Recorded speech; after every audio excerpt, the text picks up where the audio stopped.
നടത്തുന്ന സ്നേഹം.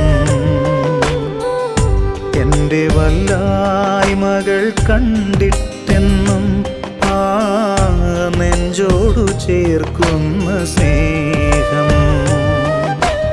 ഇത്ര നല്ല ദൈവത്തോടു ഞാൻ എന്തു ചെയ്തു നന്ദി ചൊല്ലി